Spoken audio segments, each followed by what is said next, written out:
لقد سمع الله قول الذين قالوا إن الله فقير ونحن أغنياء سنكتب ما قالوا وقتلهم الأنبياء بغير حق ونقول ذوقوا عذاب الحريق ذلك بما قدمت أيديكم وأن الله ليس بظلام للعبيد الذين قالوا إن الله عهد إلينا ألا نؤمن لرسول حتى يأتينا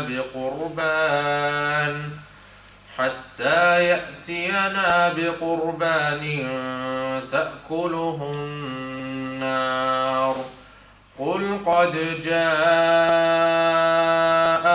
رسل من قبلي بالبينات وبالذي قلتم فلم قتلتموهم إن كنتم صادقين فإن كذبوك فقد كذب رسل من قبلك جاءوا بالبينات والزبر والكتاب المنير كل نفس ذائقة الموت وإنما توفون أجوركم يوم القيامة فمن زحزح عن النار وأدخل الجنة فقد فاز وما الحياة الدنيا إلا متاع الغرور صدق الله العظيم. الحمد لله الحمد لله وسلام على عباده الذين اصطفى خصوصا على سيد الرسل وخاتم الأنبياء وعلى آله الأتقياء وأصحاب الأتقياء أما بعد فأعوذ بالله من الشيطان الرجيم بسم الله الرحمن الرحيم فإن آمنوا بمثل ما آمنتم به فقد اهتدوا وإن تولوا فإنما هم في شقاق فَيَكْفِيكَهُمُ اللَّهُ وَهُوَ السَّمِيعُ الْعَلِيمُ صدق اللہ مولانا العظیم.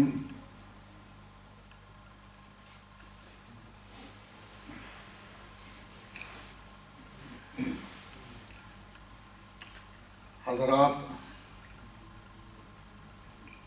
اس وقت یہ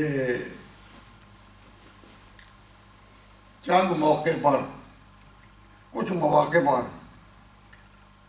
درس قرآن جس ترتیب سے جا رہا تھا ہم نے اس کو روک کر یہ ان اوقات اور مہینوں کے بارے میں جو ہماری تاریخی حیثیت ہے، شہرت ہے، اس پر مضمون کو لوٹا دیا ہے اور اس کی مجبوری ہے کہ ذوالحج کا مہینہ آخر میں ہے اور غالباً اگلی جمعرات سے یکم محرم کا آغاز ہو جائے گا. یہ واقعات آپ کو یاد دلاتے ہیں کہ کس طرح ذوالحج کے 18 ذوالحج کو حضرت عثمان غنی پر یہ حالت آئی، انہوں نے جامع شہادت دیا. پھر یکم محرم کو حضرت عمر رضی اللہ تعالیٰ عنہ، پھر 10 محرم کو حضرت حسین کا واقعہ ہے. تو ان واقعات کی جو سگنیفیکینس ہے اس کے لحاظ سے آپ حضرات کو ایک اپنے موقع پر پتہ ہونا چاہیے کہ ہمارا موقف ان میں کیا ہے. تاریخی طور پر قومیں ہمیشہ تاریخ سے بنتی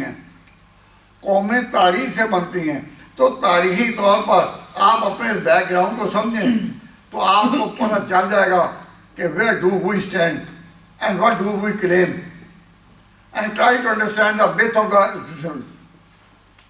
تو میں اس وقت آپ کو نہایت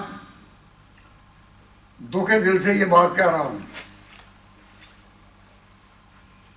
کہ ہمارے بارے میں ایک غلط پروپیگنڈا جاری ہے، خاص طور پر اسلامک اکیڈمی کے نام سے. عام کہا جاتا ہے کہ یہ انتہا پسند ہے. میں اس میں آپ کی توجہ اس طرف دلانا چاہتا ہوں کہ ہم انتہا پسند ہیں یا نہیں، اس میں آپ ہی میری قوت بازو ہوں گے.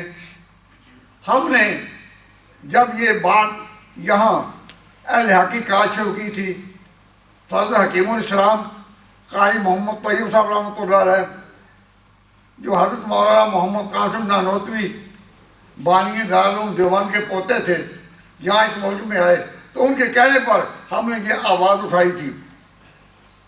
تو میں آپ حضرات کی توجہ اس طرح دلاؤں گا کہ اکیڈمی کے بارے میں یہ غلط بات ہے کہ یہاں انتہا پسند ہے. ہم انتہا پسند نہیں ہیں. اس میں اگر میں بات صحیح کہتا ہوں تو آپ میرے حق میں آواز اٹھائیں.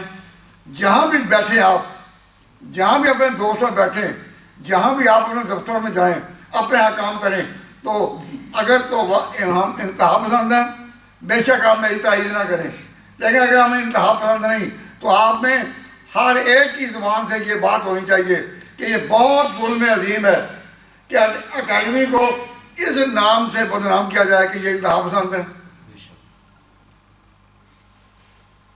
میں اس میں 2-3 باتیں شروع میں کہہ دینا چاہتا ہوں کہ انتہا پسند نہیں، ہم ابتدا پسند ہیں. انتہا پسند کا معنی ہے کہ بہت آگے کی بات کو پسند کرنا، اور ابتدا پسند کا معنی ہے کہ ابتدا میں جو بات ہوئی اس کو پسند کرنا. آپ بتائیں کہ ہم جو بات کہتے ہیں یا جہاں آپ نے اکیڈمی میں ہم سے دین کی کوئی بات سنی، ہم انتہا پسند ہیں یا ابتدا پسند ہیں؟ میں بار بار کہتا رہا ہوں کہ ہمارا عقیدہ ہے کہ روشنی پیچھے سے ملتی ہے، آگے سے نہیں. اور جو لوگ کہتے ہیں کہ نہیں روشنی آگے ہے، انتہا پسند تو وہ ہیں، ہم تو انتہا پسند نہیں ہیں. میں یہ نہیں کہتا کہ آپ زبردستی میری تائید کریں، نہ. اگر آپ دل و جان سے واقعات کے آئینہ میں نظر کر کے یہ دیکھیں کہ ہم انتہا پسند نہیں ہیں تو آپ کا حق ہے اور آپ کا فرض ہے کہ آپ میرے ساتھ آواز اٹھائیں.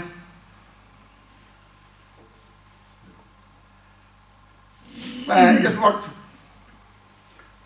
اس بات کی طرف توجہ آپ کو کہنا چاہتا ہوں کہ آج یہاں کچھ میں یہ بات بیان کروں گا، اسی کا حصہ جو ہے وہ کل انشاءاللہ العزیز اولڈم میں آپ نے اشتہار پڑھ لیے ہوں گے کہ کل وہاں اس کا اب اس کا ایک آغاز ہو چکا ہے، اور پورے مانچسٹر کے ارد گرد جہاں جہاں ہماری شاخیں ہیں جنہوں نے میری تائید میں آواز اٹھائی ہے اور تاریخ گواہ ہے، ان کے سامنے میں پھر یہی بات کہنا چاہتا ہوں کہ ایکسٹریمسٹ کیا کہتے ہیں انتہا پسند کو، اور ہم ہیں ابتدا پسند. میں جو بات کہہ رہا ہوں سمجھا رہے ٹھیک ہے یا نہیں؟ جی بالکل. ہمیں ہدایت کا نشان یہ دیا گیا. آپ حضرات کے ذہن میں بات ہے، میں سادی بات کرتا ہوں کہ پہلا پارا سورۃ البقرہ، پہلا پارا سورۃ البقرہ، اس میں کہا گیا ہے کہ ایمان کا مدار کیا ہے؟ فَإِنْ آمَنُوا، اگر لوگ اس طرح ایمان لائیں بِمِثْلِ مَا آمَنْتُمْ بِهِ، جس پر اے میرے پیغمبر کے ساتھیوں تم ایمان لا چکے، فَقَدْ اهْتَدَوْا، پھر تو وہ ہدایت پر ہیں.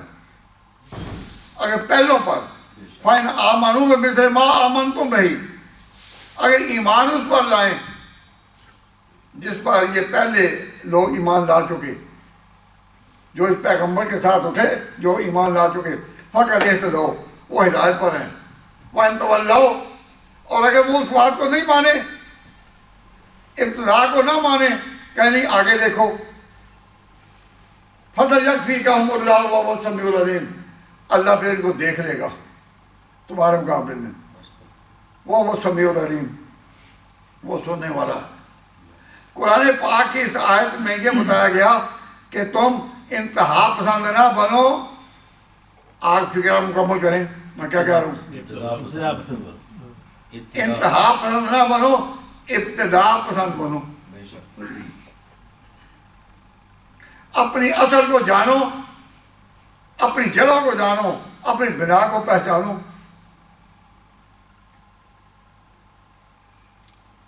اور میں ہمارے بارے میں ایک بات بڑی مشہور ہے کہ جی اکیڈمی والے جو ہیں وہ انتہا پسند ہیں، اور اکیڈمی سے جو آواز 40 سال پہلے اٹھی تھی وہ انتہا پسندی کی آواز تھی. میں آپ کو توجہ دلاتا ہوں، ہماری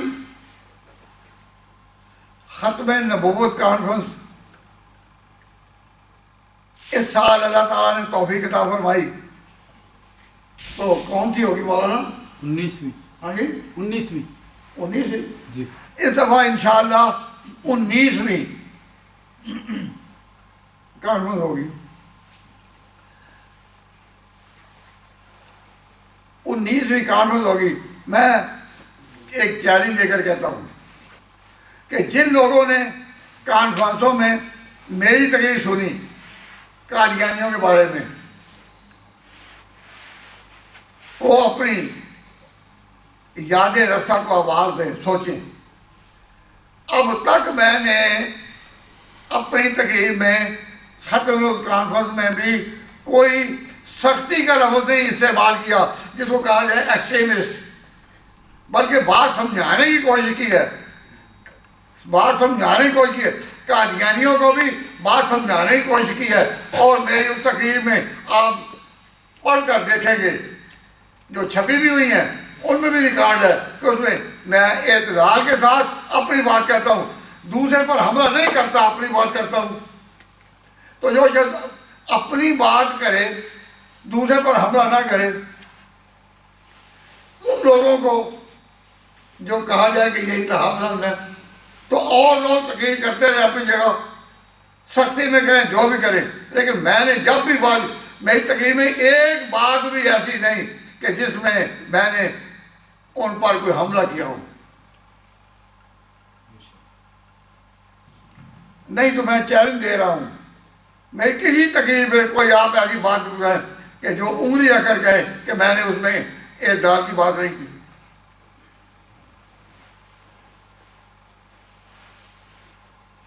اب شیعہ کے بارے میں میں نے ہر سال یہ کانفرنسیں بھی کی ہیں اکیڈمی میں، 10 دنوں کی، محرم کی ہم نے مجلسیں بھی کی ہیں. ان میں بھی میں نے یہی بات بتائی ہے کہ انسانی زندگی 2 حصوں میں منقسم ہے،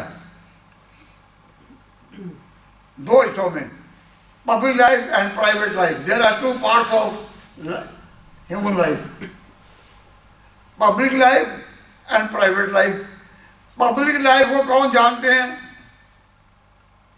پبلک لائف کو کون لوگ زیادہ جانتے ہیں؟ جو دوست ہوں.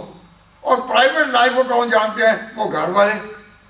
جو فیملی ہے وہ جانتے ہیں پرائیویٹ لائف کو، اور جو دوست ہیں وہ کس کو جانتے ہیں؟ پبلک لائف کو. ہمارے نبی پاک کی پبلک لائف کے گواہ کون ہیں؟ صحابہ کرام.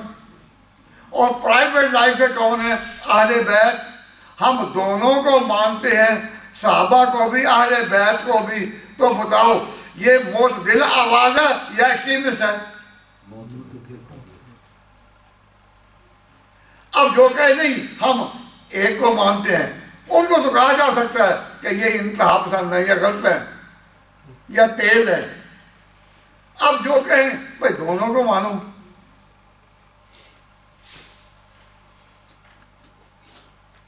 تو میں بڑے ایک التجا سے کہتا ہوں کہ میری یہ آواز پورے ملک میں لگی ہوئی ہے، اور پورے ملک میں اس اعتدال کی آواز کا میں نقیب سمجھا جاتا ہوں. تو آپ میرا ساتھ نہیں دے سکتے تو کم از کم خاموش رہیں. لیکن جب یہ پروپیگنڈا ہو کہ یہ انتہا پسند ہے، آپ کا دل کیا گواہی دیتا ہے؟ دیکھیے میں ایک طالب علموں کے طور پر ایک بات کرتا ہوں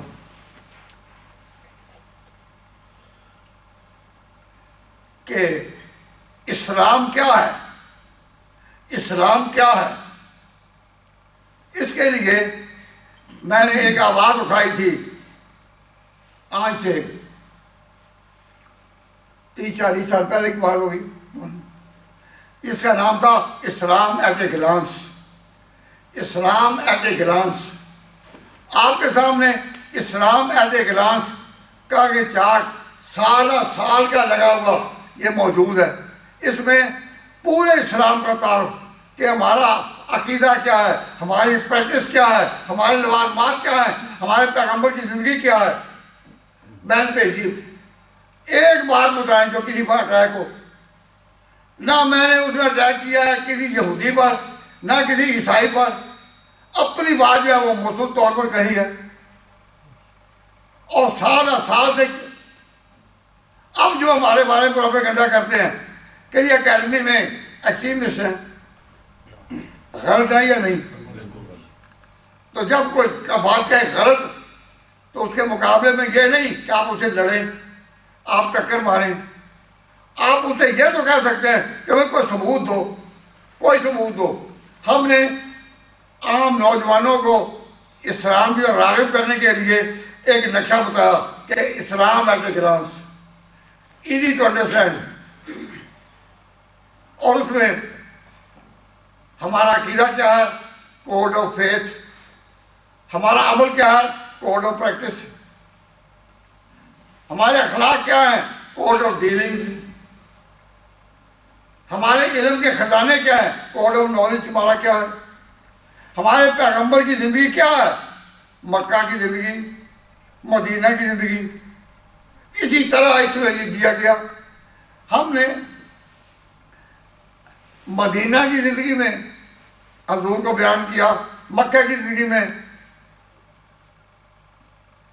ہر در پہ جا پکارا، سر بام بھی نظر کی، میں کہاں کہاں نہ پہنچا تیری دید کی طلب میں. میں نے یہاں جو آواز اٹھائی پورے برطانیہ میں، وہ حضرت قاری محمد طیب صاحب جو دیوبند کے موت ان کے پوتے تھے، انہوں نے مجھے یہ سبق دیا کہ ان ملکوں میں بھی آپ بات اسلام کی، دین کی اعتدال کے طور پر کہیں. ہمارا مذہب شدت نہیں سکھاتا، شدت نہیں سکھاتا، تیزی نہیں سکھاتا. تو میں آپ حضرات سے نہایت درد مندی سے گزارش کر رہا ہوں کہ اس زبردست پروپیگنڈا میں جو کہ اکیڈمی کے خلاف ہو رہا ہے، آپ میری قوت بازو بنے. اگر نہیں تو کم از کم مجھے دلیل دے کہ میں نے کوئی بات تیزی کی کہی ہو تک.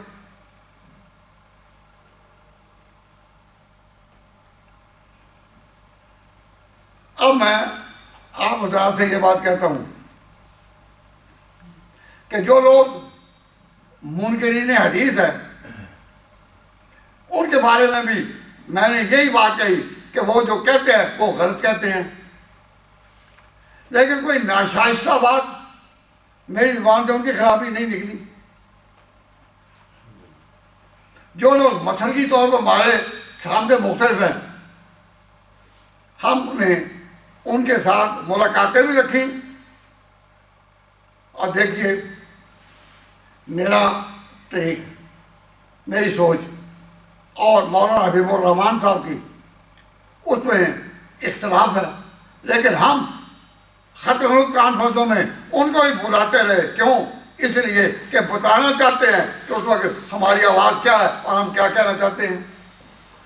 تو یہ اسی کا آدمی کا کام ہو سکتا ہے نا جو اعتدال پسند ہو، جو انتہا پسند ہو، وہ حق سے لڑے گا یا نہیں؟ میری بات ٹھیک ہے یا نہیں؟ آپ نے کبھی میری تقریر میں کوئی ایسی بات سنی جو ان کے خلاف ہو؟ اپنا عقیدہ میں بیان کرتا ہوں لیکن دوسرے پر اٹیک نہیں کرتا، اور وہ بھی الحمدللہ میرے ساتھ معاملہ وہی عزت کا کرتے ہیں کہ جب کبھی جانے کا موقع ہو وہ مجھے عزت دیتے ہیں۔ ان کے ہاں جب بھی گئے انہوں نے بڑی عزت کے ساتھ میرا، تو عزت کرو اور عزت کراؤ۔ تو میں آپ حضرات سے اس وقت اپیل کر رہا ہوں کہ یہ جو ایکسٹریمسٹ کا پروپیگنڈا ہے نا ہمارے خلاف، کہ یہ ایسا کرتے ہیں، یہ بات میں کیوں کہہ رہا ہوں؟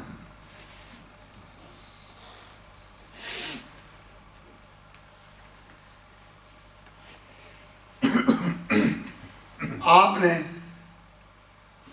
برطانیہ میں ابھی اسی چند دن ہوئے وزیر اعظم کی تقریر سنی ہوگی۔ انہوں نے اس ملک کا جو آئندہ نقشہ نا اس کو بڑا کھول کر بیان کیا ہے۔ انہوں نے کہا ہے کہ اس ملک میں جو لوگ ایکسٹریمسٹ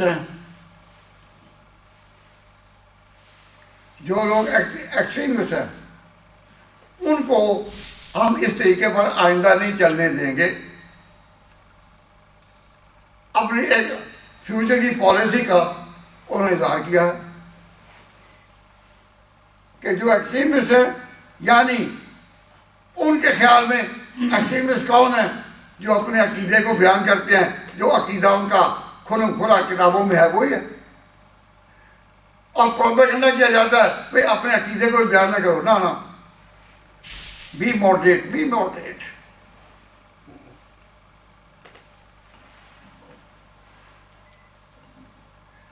یہ کہا جاتا ہے۔ تو اب آپ اس ملک میں رہتے ہیں اور آپ نے اس ملک میں رہنا ہے، آپ کھول کر اپنی بات کہیں کہ ہم ایکسٹریمسٹ نہیں ہیں، ہم انتہا پسند نہیں ہیں، ہم ابتداء پسند ہیں۔ ہمارے سارا لٹریچر ختم نبوت کے موضوع پر ہو یا صحابہ کرام کے بارے ہو، فقہ کے بارے میں ہو، فقہ حنفی کے بارے میں ہو، اپنے عقیدے کے بارے میں ہو، ہر ایک میں اعتدال ہے۔ تو پھر آپ بن جائیں گے ایک آواز۔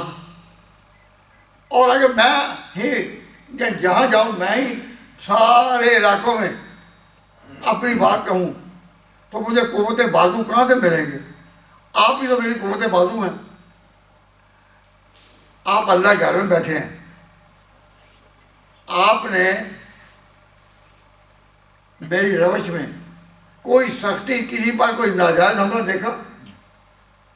جب بھی بات کہتا ہوں وہ وہی بات کہتا ہوں جو ہماری میراث سے چلی آ رہی ہے۔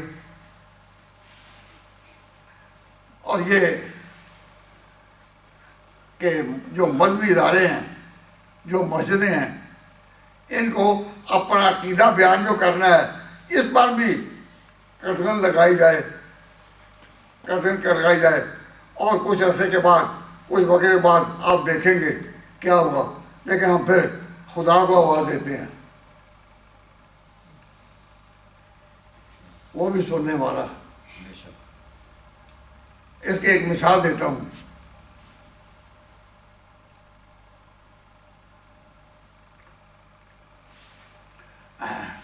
جب بھی اسلام کے خلاف کوئی سازش کی گئی، اللہ تبارک و تعالیٰ جل شانہ نے اس سازش کو ناکام بنایا، کیونکہ دنیا کی آخری قوم ہم ہیں۔ مثلا یہودیوں کا ایک گروپ، 2 آدمیوں کا، وہ فقیر کے انداز میں داخل ہوا مدینہ منورہ میں، اور حضور کے روضے تک ایک سرنگ کے ذریعہ انہوں نے رسائی کی کوشش کی۔ کیا اس وقت اللہ تبارک و تعالیٰ نے اس وقت کے بادشاہ کو خبر دے کر اور جگا کر بتایا نہیں کہ یہ کیا ہو رہا ہے؟ اور وہ پکڑے نہیں گئے۔ اللہ تعالیٰ نے اپنے نبی کے روضے کی اور اس کے بدن مبارک کی حفاظت کی، اور اللہ کرے گا۔ جب بھی کوئی سازش ہوئی ہے، اللہ کا غیبی ہاتھ آتا بدل۔ اب ایک بات کی توجہ رہتا ہوں، اب ایک بڑی زبردست سازش اسی سال ہوئی تھی۔ کیا کہ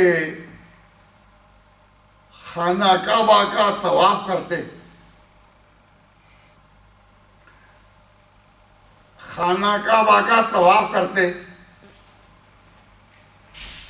اور حج کے سیزن میں وہ طواف کون سا ہوگا؟ خانہ کعبہ کا طواف کرتے،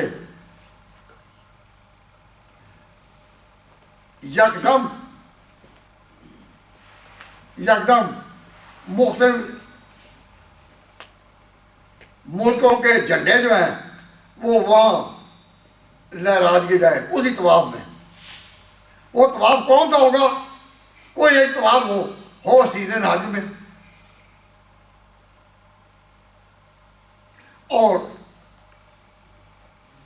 طواف کے دوران میں جھنڈے لہرا دیے جائیں۔ اور اس کے لیے جو بڑے اونچے درجے کے فوجی افسر تھے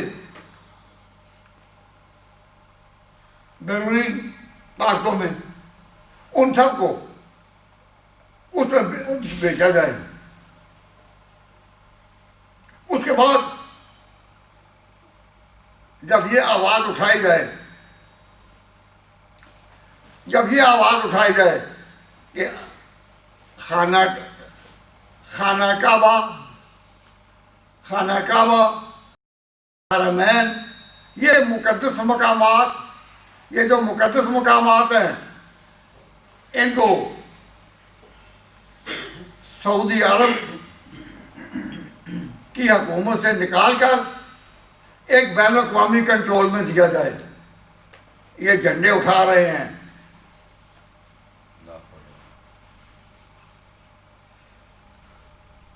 حج کے موسم میں، اور مطالبہ کر رہے ہیں کہ یہ وقت بڑا نازک ہے، اس لیے مکہ اور مدینہ یہ تمام مسلمانوں کے مراکز ہیں، ان کو اس ایک حکومت کے کنٹرول سے نکال کر بین الاقوامی کنٹرول میں دیا جائے۔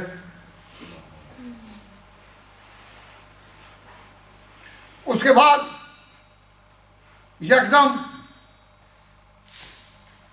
ایسا واقعہ ہو جائے کہ جمرات پر کنکریاں مارتے اچانک سینکڑوں لوگ جو ہیں وہ بے ہوش کر دیے جائیں، اور پھر یہ آواز پہلے اٹھی ہوگی کہ بین الاقوامی کنٹرول چاہیے،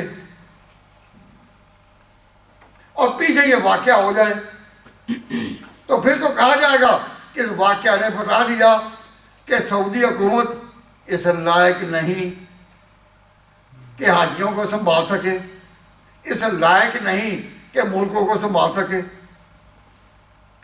تو پروپیگنڈا مقابلے میں ہو جائے گا یا نہیں؟ وہ اس کی تائید کر دے گا کہ ہاں وہ جو جھنڈے اٹھائے گئے ہیں وہ بالکل درست ہے کہ بین الاقوامی کنٹرول میں دیا جائے، اور پیچھے یہ واقعہ ہو جائے دیکھو نا کنٹرول ہے، نہیں کنٹرول نہیں دیکھو تو ایک بین الاقوامی تحریک یکدم اٹھنے والی تھی کہ اللہ تعالیٰ نے، جس نے یہودیوں کو اس وقت حضور کے روضے تک پہنچے نہیں دیا، اسی اللہ تعالیٰ نے اس وقت اس راز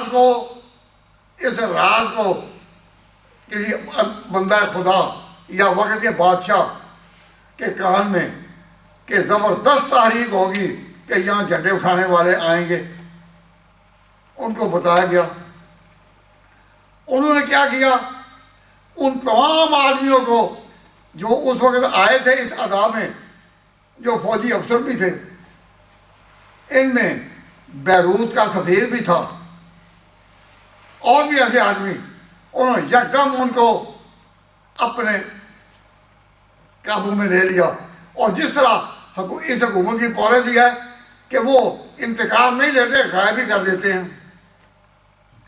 وہ کہاں نہیں، وہ غائب ہی ہو گئے۔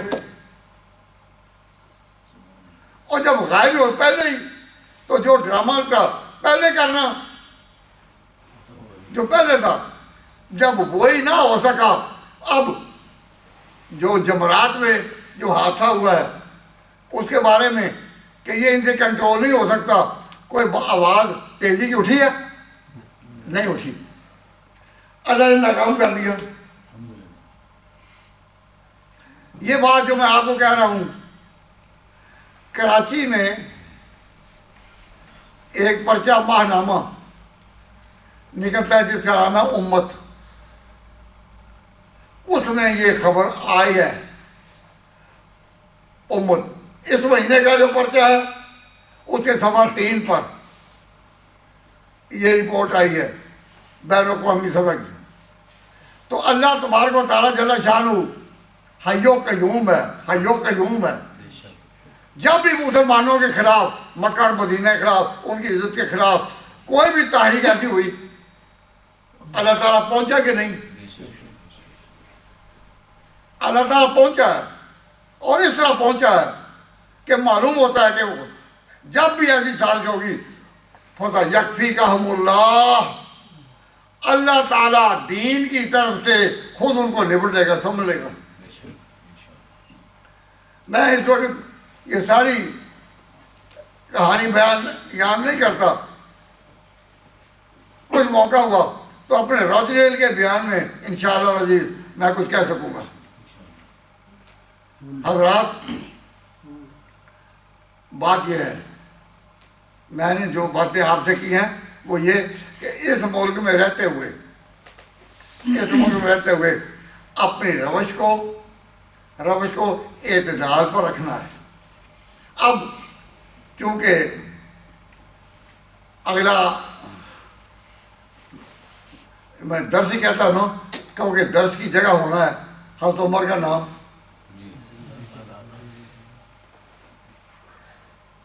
اگلا درس جو ہے وہ اس وقت یکم محرم ہوگی تو حضرت عمر کا نام ہوگا۔ تو ہم حضرت عمر کو کیا بات، آپ کو جتنی باتیں بھی میں بتاؤں گا انشاءاللہ آپ دیکھیں گے یا تو قرآن کی ہیں یا حدیث کی ہیں، تاریخ کی ہیں، اس میں سختی کا کوئی لفظ ہی نہیں ہوگا، لیکن ہم اپنی حقیقت بھی بیان کریں اور وہ بھی جرم ہو۔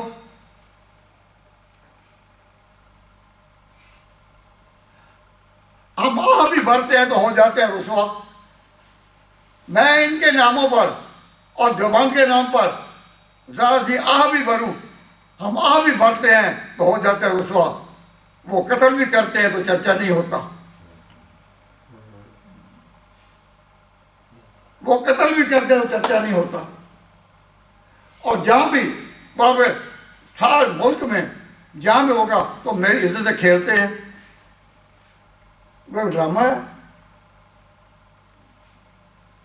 ہم نے یہ جو اکیڈمی قائم کی تھی وہ کسی عزم کے ساتھ قائم کی تھی، اور جب بھی کوئی طاقت اٹھی مثلا کہ دیوبند پر حملہ کرنے کے لیے بری میں پوری تحریک چلی، مقدمہ کس نے لڑا؟ میں نے لڑا۔ رت ریل کے مقدموں میں عدالتوں تک میں پہنچا، اور ہم نے جب اللہ تعالیٰ ہمیں کامیابی دی تو پھر وہاں ایک اعتدال کی فضا قائم کی، لڑائی والا ماحول نہیں۔ میں کہا کرتا ہوں کہ لڑائی مجھے آتی نہیں،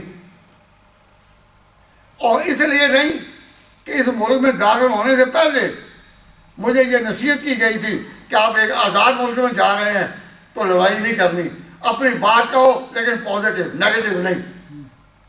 آپ صاحب خدا سے بھی ہم یہی کہتے ہیں کہ بات کوئی بھی بات کریں لیکن کہیں پازیٹیو، نیگیٹو نہیں ہے۔ اب حضرت عمر رضی اللہ تعالیٰ عنہ کی بات میں یہ بات کہ کس طرح یہ باتیں اٹھتی ہیں، میں دیکھیے محبت کا لفظ کس کے مقابلے ہوتا ہے؟ بھائی محبت کے لفظ کے مقابلے میں کون سا لفظ ہے؟ آپ یہی کہیں نا، عداوت۔ بھائی محبت کے مقابلے میں لفظ عداوت ہے نا۔ اب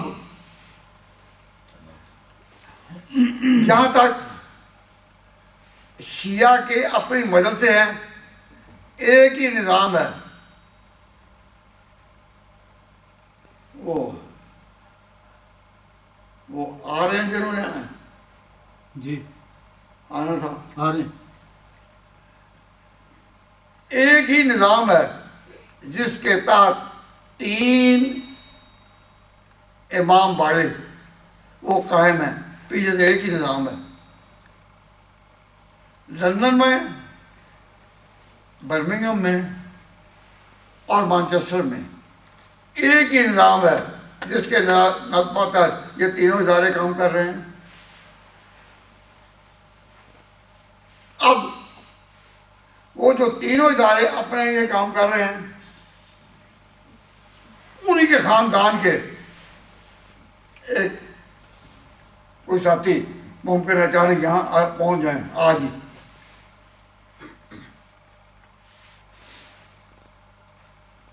اب وہ تو اپنا کام یہ کر رہے ہیں ایک ہی نظام کے تحت، اور ہمارے پیچھے سے کوئی طاقت نہیں ہے، کوئی نظام نہیں ہے، کوئی گروپ بندی نہیں ہے، کوئی گروپ بندی نہیں ہے، اور ہم تو صرف اللہ کے توکل پر ہم نے کہا کہ عداوت نہیں، تو عداوت کے مقابلے میں کیا لفظ ہے؟ محبت۔ تو میں نے آج سے تقریباً 40 سال پہلے، بلکہ میں پاکستان سے بھی وقت ڈالوں اس پر تو 50 سال پہلے، اس سے بھی پیچھے جاؤں تو 60 سال پہلے، میں نے ایک ہی لفظ اٹھائے تھے، میں نے کہا تھا شجرہ مودت محبت کا درخت ہے۔ شجرہ مودت، میں نے شجرہ مودت ایک چارٹ شائع کیا تھا جس کو دیکھ کر بڑے بڑے ذاکر اور سینکڑوں الفاظ تبرہ باز جو لوگ صحابہ کرام پر تبرہ کرتے ہیں، وہ دیکھ کر غصے میں آ کر مجھے لفظ یاد مسجد میں کہہ رہا ہوں کہ خالد محمود نے شجرہ مودت لکھا ہے، ہم اس کے مقابلے میں شجرہ عداوت لکھیں گے۔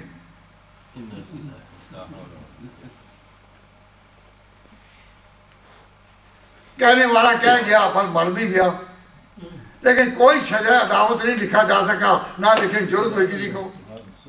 کیا بات ہے۔ میں نے کہا شجرہ مودت محبت کا درخت ہے، انہوں نے غصے میں تو کہہ دیا ہم شجرہ عداوت لکھیں گے، لیکن پلے کچھ ہو تو انہوں نے لکھے نا۔ اب میں نے اس میں یہاں آ کر بھی مودت کا پیغام دیا اور میں نے کہا بھائی ان کے آپس میں رشتہ داریوں کو دیکھو. جب کہنا تھا کہ رشتہ داریوں کو دیکھو تو کہ طبقے کو کہنا تھا نا, تو میں نے طبقے کا نام بھی اس میں نہیں دیا. میں نے اشارہ کر کے اے چشم اشک بار, اے چشم اشک بار, اے رونے والی آنکھ, اے رونے والی آنکھ, اے چشم اشک بار, ذرا دیکھ تو صحیح یہ گھر جو بہہ رہا ہے کہیں تیرا گھر نہ ہو. کہ تم جن لوگوں کو کہتے ہو کہ آپس میں لڑتے تھے صحابہ اور اہل بیت آپس میں لڑتے تھے, تم لڑائی لگا کر کیا امت کوئی تو آگ نہیں لگا رہے. اے چشم اشک بار, ذرا دیکھ تو صحیح یہ گھر جو بہہ رہا ہے کہیں تیرا گھر نہ ہو.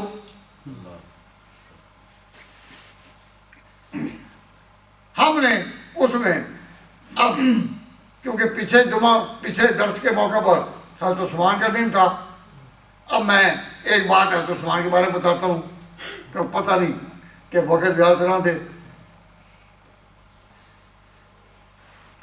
کہ حضرت عثمان رضی اللہ تعالیٰ عنہ کون تھے؟ تیسرے خلیفہ, خلفائے راشدین میں تیسرے نمبر کے کون تھے؟ بولو. سیدنا حضرت عثمان. وہ خلیفہ تھے, حاکم وقت تھے. ان کے دور میں جو فوجیں میدان میں کام کرتی تھیں, سنو, حضرت عثمان کے دور میں, ان کے دور خلافت میں, ان کی حکومت میں جو فوجیں ملک میں کام کرتی تھیں, اس فوج میں جو لوگ بھرتی ہو کر فوجی خدمات سر انجام دیتے رہے, کوئی سمجھ آ رہی ہے کہ نہیں؟ حضرت عثمان کی فوج میں بھرتی ہو کر جو لوگ اس خدمات بجا لاتے رہے, ان میں حضرت حسین بھی تھے. اب یہ بات جو میں کہہ رہا ہوں کہ حضرت حسین نے ان میں کب شرکت کی؟ ایک سن 26 میں اور ایک انہوں نے شرکت کی سن 30 کے غزوہ میں.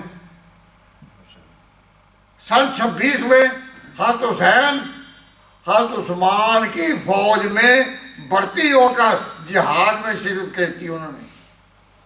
اور کس نے کی؟ حضرت حسین نے. پھر سن 30 میں انہوں نے میدان میں نکل کر فوجی خدمات پیش کرتے حضرت عثمان کی حکومت میں وہ جہاد کے لیے نکلے. کتنی بار ہوئی؟ 2. 26 میں اور پھر 30 میں. پھر کیا ہوا؟ کچھ وقت کے بعد جب حضرت علی بھی فوج شہید ہو گئے, حضرت حسین بھی شہید ہو چکے تھے, نہیں حضرت حسن بھی شہید ہو چکے تھے. پھر کیا ہوا؟ امیر معاویہ کا دور آیا. جب حضرت امیر معاویہ کے دور آیا, حضرت امیر معاویہ کے دور حکومت میں پھر حضرت حسین رضی اللہ تعالیٰ عنہ فوج میں نکلے. یہ 49 میں.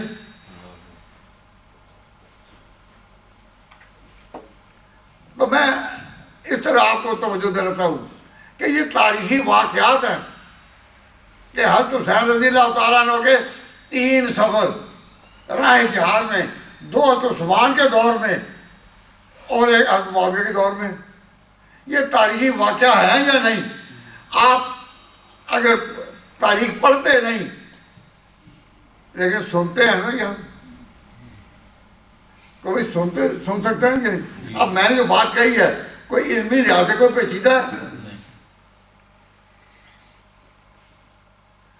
علمی لحاظ سے اس میں کوئی کمپلیکیشن ہے؟ فوج کھلم کھلا حکومت کا نام ہے. اس لڑائی میں اس فوجی خدمات کے طور پر پیشن لڑنا یہ ایک ایونٹ ہے، واقعہ ہے، اور واقعات غلط نہیں ہوتے، نظریات غلط ہو سکتے ہیں، نظریات غلط ہو سکتے ہیں، نظر و فکر، سوچ سوچ سوچ، کبھی سوچ ادھر کبھی ادھر، تو نظریات غلط ہو سکتے ہیں، واقعات غلط نہیں ہوتے۔ تو اس ملک میں آپ اس طرح رہیں کہ دوسرے پر تو حملہ نہ ہو، دوسرے پر تو حملہ نہ ہو، اپنے آدمیوں کو سمجھانے کے لیے معتدل زبان کے ساتھ، شستہ آواز کے ساتھ، لڑائی والی آواز کے ساتھ نہیں کہ آپ سے برداشت ہی نہ ہو سکے۔ خاص طور پر ان میں حضرت علی کا اسوہ ہمارے نزدیک ہے، حضرت علی مرزا، حضرت علی مرزا اللہ کے بہت نزدیک بہت مقرب تھے۔ انہوں نے بتایا کہ اختلاف کیا ہوتا ہے اور دشمنی کیا ہوتی ہے۔ انسان ہر اختلاف کا نام دشمنی رکھ دے،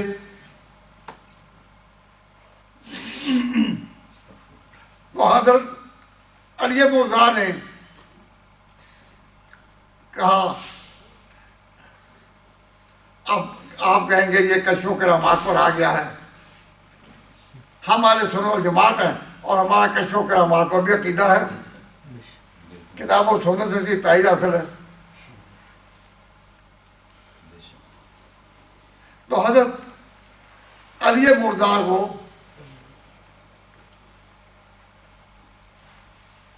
کشف سے پتہ چلا کہ یہ میرے ساتھیوں میں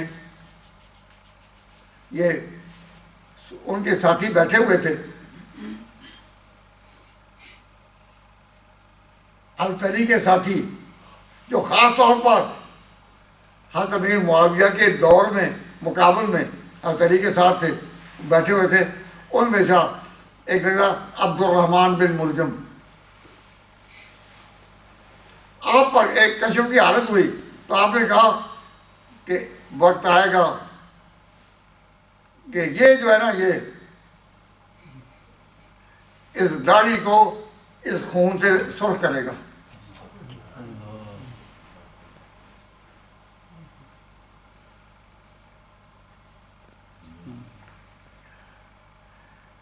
کبھی حضرت علی کی شہادت کو میں بیان کروں تو پھر میں اس کی تفسیر بھی کر سکتا ہوں الحمدللہ، لیکن کہا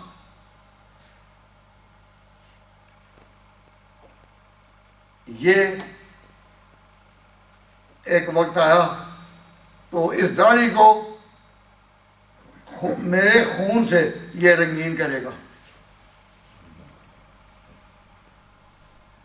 حضرت علی مرزا کے دیگر معتقدین میں سے بعد اٹھے اور کہنے لگا، حضرت ہم اس کو قتل نہ کر دیں ابھی۔ تو فرمایا کہ اس نے ابھی تک مجھ پر وار تو نہیں کیا نا، کیا بات ہے، اس نے مجھ پر وار تو نہیں کیا، اب میرے لیے کیسے جائز ہو سکتا ہے کہ میں اس پر مواخذہ کروں۔ جو کشف میں دکھایا گیا وہ تو ایک بات بتا دی گئی، لیکن کہا کہ اس نے مجھے ابھی قتل تو نہیں کیا۔ تو حضرت علی مرزا نے اس کا نام امیر معاویہ رضی اللہ تعالیٰ عنہ کے بارے میں کہا کہ اس کے ساتھ ہمارا اختلاف ہے، دشمنی نہیں۔ تو حضرت علی مرزا بار بار کہتے ہیں، میرے اور علی کے درمیان جنگیں بھی ہوئیں، خون ریزی بھی ہوئی، کئی لوگ شہید ہوئے، لیکن میں پھر بھی کہتا ہوں کہ ہمارا رب ایک، ہمارا نبی ایک، ہماری کتاب ایک، ہماری دعوت اسلام ایک، ہم ایک، الامر واحد، ہم ایک ہے۔ جو اختلاف ہوا ہے خون عثمان کے بارے میں، اور خدا جانتا ہے کہ میں بری ہوں، خون عثمان میں میرا کوئی حصہ نہیں، میں اللہ کہتا ہوں، الامر واحد۔ تو حضرت علی نے اتنے بڑے دشمن جنہوں نے خون ریز جنگیں بھی لڑی. جنگیں صفین کیا خون ریز نہیں تھی؟ خون ریز جنگیں بھی لڑی، لیکن اس کے باوجود حضرت علی نے کہا کہ نہیں، ہمارا اختلاف ہے دشمنی نہیں. اور پھر حضرت معاویہ رضی اللہ تعالیٰ عنہ نے بھی حضرت علی کو خط لکھا کہ ہم نے لڑ کر بھی دیکھ لیا ہے تو کوئی نتیجہ نکلا، اب ہم کم از کم اس پر معاہدہ کر لیں کہ ہم نے آئندہ لڑنا نہیں، آئندہ آپس میں لڑنا نہیں. جو حصہ ان کے پاس ہے وہ وہاں نظام قائم کریں اپنی مرضی ساتھ، اور جو میرے پاس ہے وہ میں کروں گا. ابھی پہلا قدم یہ اٹھائے ہمیں لڑنا نہیں. حضرت علی کو یہ خط اتنا پسند آیا کہ انہوں نے کہا کہ ہاں میں بھی چلو اس پر جو پہلی صلح ہو جائے کہ ہمیں لڑنا نہیں. تو میں یہ کہا کرتا ہوں کہ دشمنی میں اور اختلاف میں فرق کیا ہے. اس کو جس طرح حضرت علی نے سمجھایا شاید تاریخ میں کوئی ایسا دوسرا آدمی نہ ملے. اب ذرا سا اختلاف ہوتا ہے تو ہم منہ سے کہہ دیتے ہیں کہ یہ میرا دشمن ہے. دشمنی اور چیز ہے. تو دوستو، عزیزو، بزرگو، بھائیو، اللہ تعالیٰ نے اس ملک میں آپ کو صحیح لائن وہ دی ہے کہ جس میں سختی کا کوئی پہلو ہی نہیں، لڑائی کا کوئی پہلو ہی نہیں، بادل ڈالی کا کوئی پہلو ہی نہیں ہے، کوئی نہیں. اس ملک میں اپنا وہ ایک عظیم نمونہ دکھائیں کہ تاکہ آپ کے خلاف یہ بات نہ چلے. یہ بات حضرت مولانا محمد قاسم نانوتوی رحمۃ اللہ علیہ نے، دارالعلوم دیوبند کے جو بانی تھے، انہوں نے انڈیا میں جب انگریزی حکومت آئی تو آریوں کے ساتھ، عیسائیوں کے ساتھ برسر میدان جو کام کیا وہ تاریخ گواہ ہے. لیکن انہوں نے آخری وقت میں ایک حسد کا اظہار کیا کہ مجھے انگریزی نہیں آتی، ورنہ میرا دل چاہتا ہے کہ جس طرح میں نے اسلام کے مخالف ساری قوتوں کو چیلنج کیا اور مقابلہ کیا، میں انگلینڈ بھی جاؤں اور میں اسی طرح اسلام کے خلاف جو لوگوں کی شبہات ہے میں ہر ایک کا جواب دوں. لیکن افسوس کہ مجھے انگلش نہیں آتی. حضرت یہی بات کہتے کہتے ان کی وفات ہوئی. تو ان کے پوتے مولانا قاری محمد طیب صاحب حکیم الاسلام، جو اس لحاظ سے معروف ہیں کہ پوری دنیا میں اللہ تعالیٰ نے ان کو جو اعتدال کی زبان دی ہے، اعتدال کی زبان، ان کی زبان سے کوئی ایسا جملہ جو کسی نے بھی اس پر انگلی رکھی ہو وہ کوئی نکلا ہی نہیں. یعنی اس طرح وہ بات کرتے تھے جس طرح پھول برستے ہیں، پھول. دینی کام کرنے میں اختلاف بھی ہوتا ہے، اختلاف بھی ہو سکتا ہے، اللہ تعالیٰ رائے بھی ہو سکتی ہے، لیکن وہ جس طرح بات کرتے تھے پھول جھڑتے تھے. تو حضرت حکیم الاسلام ایسے انہوں نے کہا کہ میں جب یہاں آیا تو مجھے اپنے دادا کی بات یاد آئی. تو میں یہاں کہتا ہوں، حضرت نے خود کہا کہ میرے دادا کی بات وہ تو پوری کرتی میں نے کہ میں اس ملک میں آ گیا، لیکن مجھے انگریزی نہیں آتی. اب سر عام انہوں نے مجھے کہا کہ میں آپ کو اپنا نمائندہ بناتا ہوں، اور نمائندے کے طور پر انہوں نے کہا آپ جب بھی کسی فرقے کے مقابلے میں آئیں، کسی طبقے کے مقابلے میں آئیں تو نیت کر لیا کریں کہ میں مولانا محمد قاسم کا وکیل ہوں. اور ان کی طرف سے تو فرمایا کہ ان کی روح جو ہے وہ اللہ تعالیٰ آپ کی مدد کے لیے اتاریں گے. تو میں نے پھر کسی ایک فرقے کو نہیں دیکھا، جس نے بھی کوئی بات کی، ہر ایک چوکھا لڑائی لڑی ہے. اور ہر وقت مجھے محسوس ہوتا تھا کہ میرے ساتھ ان کی دعائیں شامل حال ہیں.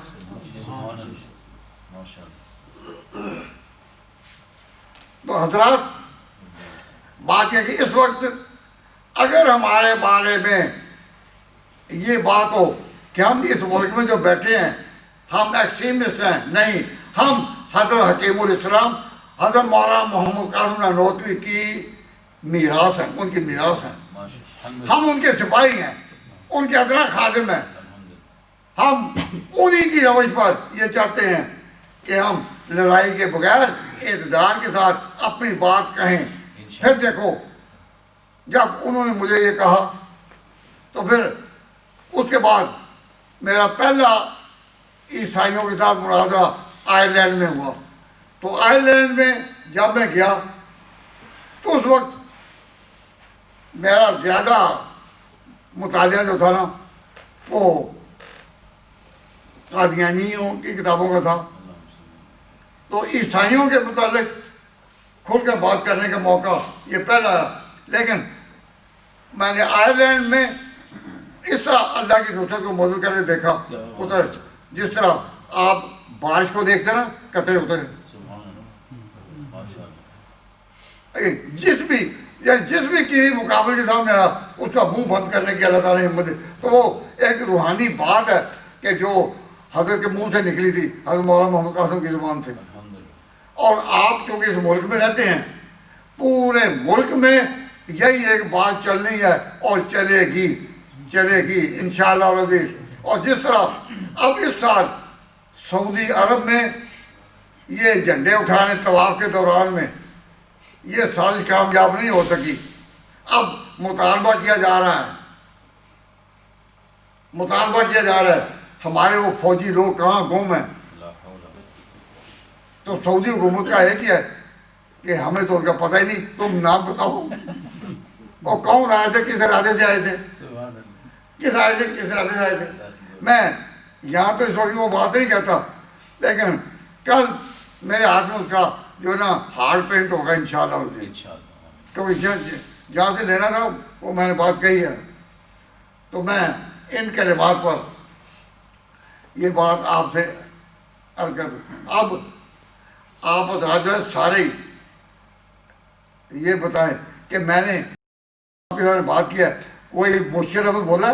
Any difficult word? کوئی مشکل لفظ بولا؟ Any complication? اور پھر میں نے کسی بار اٹیک کیا؟ اور آپ کو سبق میں نے کیا دیا ہے؟ اٹیک کرنے کا یا اعتدال کا؟ انتہا پسندی کا یا ابتدا پسندی کا؟ ابتدا پسندی ہماری یہ ہے کہ ایمان لانے کے لیے پہلوں کو دیکھو، پچھلوں کو دیکھو، اگلوں کو نہیں، پچھلوں کو دیکھو. اور پچھلے کون ہیں؟ صحابہ کرام. اور صحابہ کرام جو ہیں، صحابہ کرام ہم ان کے لائن پر اپنا آپ کو چلائیں. اور کوئی پوچھے کہ تمہارے what are your religious views, تمہارے مذہبی خیال کیا ہیں، تو اس وقت یہ نام نہ لیں کہ جی ہم دیوبندی ہیں، ہم بریلوی ہیں، ہم اہل حدیث ہیں، ہم فلاں ہیں. اپنا فکر کوئی کام نہ لیں، اتنے نام لیں ہم صحابہ کرام کی لائن کی ہیں. تو آپ کا کوئی بھی آپ کو برا نہیں کہے گا کہ کہے گا کوئی.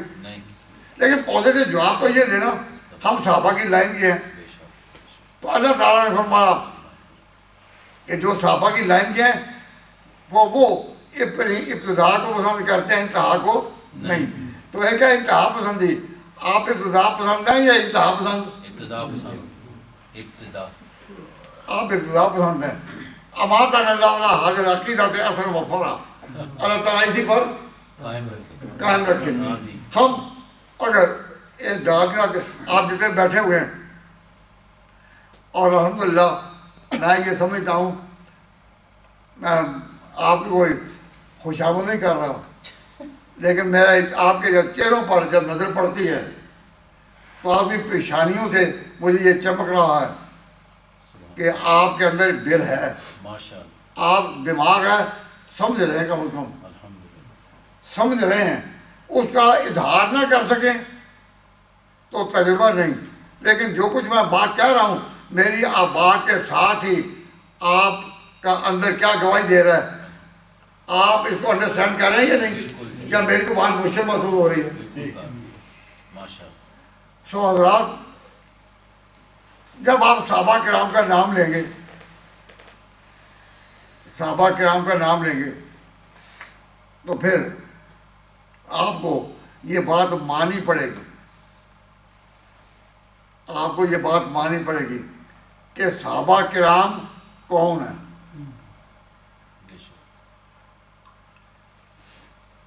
غرض میں کیا کہوں تم سے کہ وہ صحرا نشین کیا تھے،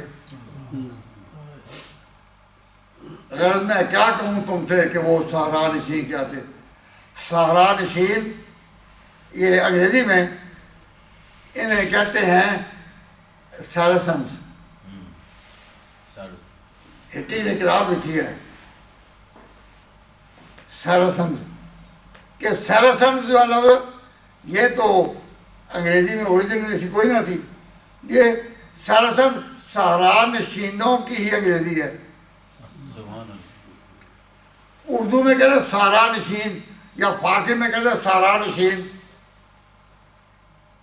اور عربی میں ہی جو کہتے ہیں امیین۔ تو ہٹی نے جب کتاب لکھی ہے سیرسن، وہ انہی لوگوں کے لیے، تو وہ صحرا نشین، غرض میں کیا کہوں تم سے کہ وہ صحرا نشین کیا تھے، جہاں دارو، جہاں گیرو، جہاں بانو، جہاں آرا، اگر چاہوں تو نقشہ کھینچ کر الفاظ میں رکھ دوں، مگر تیرے تصور سے فزونتر ہے وہ نظارہ۔ اپنے آپ کو اس ملک میں اگر نام رکھنا ہے تو فرقہ نہ رکھیں۔ یہاں کے نوجوان، ہماری نئی نسلیں فرقہ بندی کے نام سے راضی نہیں ہوتی، وہ خوش نہیں ہوتی، کہتے ہیں فرقہ بندی، ہم تو دور آ گئے پھر بھی فرقہ بندی۔ وہ سیکٹیرینزم میں بلیو نہیں کرتے۔ ان کو بتانے کے لیے ہم صحابہ کی لائن کے ہیں، انشاءاللہ کوئی بھی آپ کی مخالفت نہیں کرے گا۔